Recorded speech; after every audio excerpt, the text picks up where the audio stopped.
Hello friends, स्वागत है आप सभी का हमारे सोशियोलॉजी क्लासेस चैनल पर, जहां हम सोशियोलॉजी से रिलेटेड कॉन्सेप्ट आप सभी को क्लियर करवा रहे थे। यह वीडियो जो है एमसीक्यू पर आधारित है। इससे पहले भी एमसीक्यूज़ वाले वीडियोस चैनल पे अपलोड है, आप उसे जाकर देख सकते हैं। यह आपकी प्रैक्टिस और रिवीजन के लिए है। तो चलिए स्टार्ट करते हैं आज का प्रैक्टिस सेशन। क्वेश्चन नंबर पहला है, निम्नलिखित में से कौन सी समस्या जनजातीय समाज से संबंधित नहीं है? तो आप सभी को बताना है कि इनमें से कौन सी समस्या जो है जनजातीय समाज में नहीं पाई जाती है। तो इस क्वेश्चन का राइट आंसर हो जाएगा ऑप्शन नंबर सी, अप्रतिमानता। अप्रतिमानता यह जनजातियों की समस्या नहीं है। आइए नेक्स्ट क्वेश्चन पे चलते हैं। The coming of post industrial society किसकी है? यह बुक का नाम है। तो आपको बताना है कि यह बुक किसने लिखी है। तो इस क्वेश्चन का राइट आंसर हो जाएगा option number B, Daniel Bell. Daniel Bell ने यह पुस्तक लिखी है, the coming of post industrial society. आइए नेक्स्ट क्वेश्चन पे चलते हैं। सरल समाजों में राजनीतिक संगठन का साधारणतया कौन सा आधार होता है? आप सभी को बताना है कि सरल समाजों में राजनीतिक संगठन का साधारणतः कौन सा आधार होता है।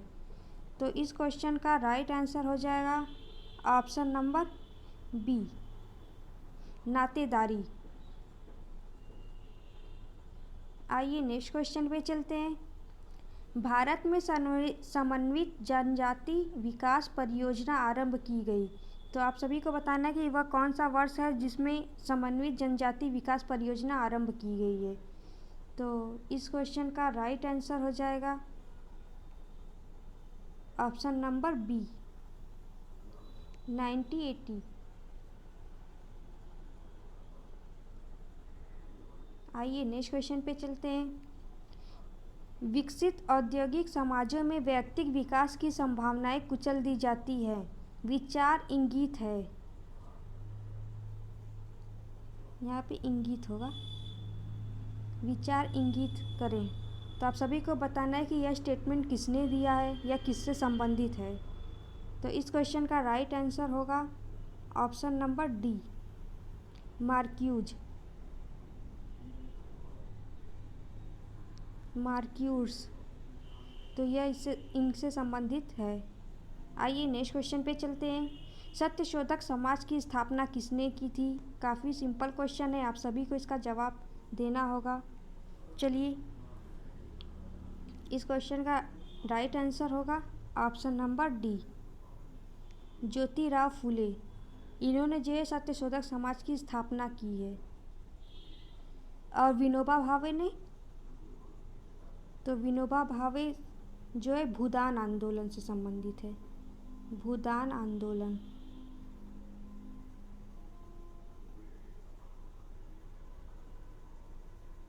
ठीक है, इससे संबंधित है आपके विनोबा भावे। और महात्मा गांधी, तो इन्होंने असहयोग आंदोलन और नील विद्रोह भी किया था, ये इससे संबंधित है महात्मा गांधी। डॉक्टर BR अम्बेडकर या दलितवादी परिप्रेक्ष्य से संबंधित है। आइए नेक्स्ट क्वेश्चन पे चलते हैं। निम्नलिखित में से किसको भारतीय संविधान द्वारा एक जनजाति को अनुसूचित जनजाति के रूप में निर्दिष्ट करने का अधिकार है? तो आप सभी को बताना है कि यह किसका अधिकार है। तो इस क्वेश्चन का राइट आंसर हो जाएगा ऑप्शन नंबर बी, भारत के राष्ट्रपति। भारत के राष्ट्रपति, ठीक है। आइए नेक्स्ट क्वेश्चन पे। अस्पृश्यता अधिनियम 1955 का नाम अब नागरिकता अधिकार संरक्षण अधिनियम है। नए नाम से यह अधिनियम कब लागू हुआ? तो आप सभी को बताना है कि इसका जो है नया नाम जिस वर्ष लागू हुआ था वह कौन सा वर्ष था। तो इस क्वेश्चन का राइट आंसर हो जाएगा ऑप्शन नंबर सी, 1976। 1976 में। आइए नेक्स्ट क्वेश्चन पे चलते हैं। निम्नलिखित में से कौन सा एक कथन सही है? नीचे दिए गए स्टेटमेंट में से आपको बताना है कि कौन सा सही है। ऑप्शन नंबर ए कह रहा है कि संविधान की धारा 341 अनुसूचित जनजाति को परिभाषित करती है। तो यह जो है स्टेटमेंट बिल्कुल भी गलत है, क्योंकि संविधान में ऐसी कोई भी धारा या अनुच्छेद नहीं है जहां अनुसूचित जाति को या जनजाति को परिभाषित किया गया है। ऑप्शन नंबर बी कह रहा है कि संविधान संसद को अनुसूचित जाति को परिभाषित करने को अधिकृत करता है, तो यह भी स्टेटमेंट गलत है। अनुसूचित जाति शब्द की परिभाषा संविधान में सम्मिलित नहीं है, तो आपका यह स्टेटमेंट बिल्कुल सही है।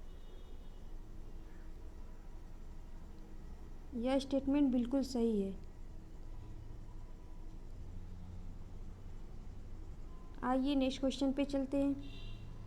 भारतीय संविधान का कौन सी धारा किसी भी प्रकार की अस्पृश्यता पर रोक लगाती है?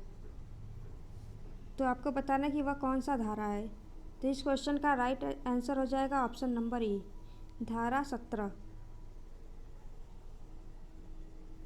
आइए नेक्स्ट क्वेश्चन पे चलते हैं। समाज अपने में ही एक संघ है, यह कथन है, तो आपको बताना कि यह स्टेटमेंट किसने दिया है। तो आपका राइट आंसर हो जाएगा ऑप्शन नंबर ए, गिडिंग्स ने। गिडिंग्स ने कहा है कि समाज अपने में ही एक संघ है। आइए नेक्स्ट क्वेश्चन पे। कृषक समाज एक स्वतंत्र एवं स्वकेंद्रित किनका समूह है? तो आप सभी को पता होना चाहिए कि कृषक समाज जो कि एक तरह से ग्रामीण लोगों द्वारा ही बनता है। ग्रामीण लोगों द्वारा ही कृषक समाज की स्थापना होती है, तो इसका केंद्र भी यही होगा। आइए नेक्स्ट क्वेश्चन पे चलते हैं।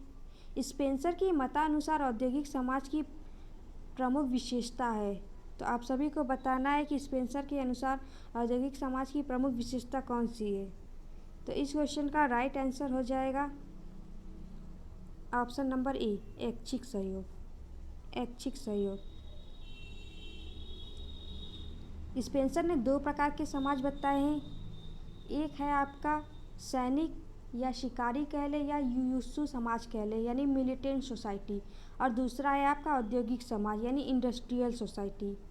तो औद्योगिक समाज की विशेषता तो ऐच्छिक सहयोग दिखा रहा है, यहाँ पे आंसर सही है। ऑप्शन बी में दिखा गया है अनिवार्य सहयोग, तो यह आपके संबंधित होगा आपके सैनिक समाज से। सैनिक समाज, ठीक है, सैनिक समाज। आइए नेक्स्ट क्वेश्चन पे चलते हैं। निम्नलिखित में से कौन एक उत्तर औद्योगिक अर्थव्यवस्था का उदाहरण है? तो इस क्वेश्चन का राइट आंसर हो जाएगा ऑप्शन नंबर सी, एक सेवा मूलक उपभोक्ता अर्थव्यवस्था। यह जो है उत्तर औद्योगिक अर्थव्यवस्था का उदाहरण है। आइए नेक्स्ट पे। अनुसूचित जनजाति को पिछड़े हिंदू किसने कहा? तो आप सभी को बताना है कि किसने है जो है अनुसूचित जनजाति को पिछड़े हिंदू कहा है। तो इस क्वेश्चन का राइट आंसर हो जाएगा option number A, Ghurye. Ghurye ने पिछड़े हिंदू कहा है। वेरियन एल्विन ने क्या कहा है? तो वेरियन एल्विन ने कहा है इन्हें वनवासी। वनवासी, ठीक है, वनवासी।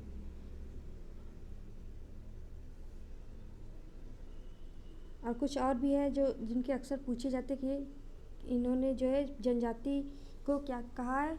तो हट्टन ने जो है आदिम जाति कहा है।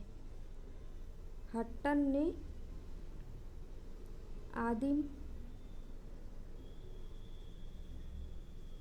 आदिम जाति कहा है, आदिम जाति। और एलपी विद्यार्थी ने गिरिजन और गिरिधन कहा है, ठीक है। और अंग्रेजों ने इन्हें क्या कहा? तो इन्होंने दलित वर्ग कहा है। तो आज की वीडियो यहीं पे समाप्त होती है। वीडियो अच्छी लगी तो लाइक करें, चैनल को सब्सक्राइब करें, साथ ही बेल आइकन प्रेस कर दें ताकि हमारी आने वाली वीडियोस की नोटिफिकेशन आप सभी को मिलती रहे। Thank you so much.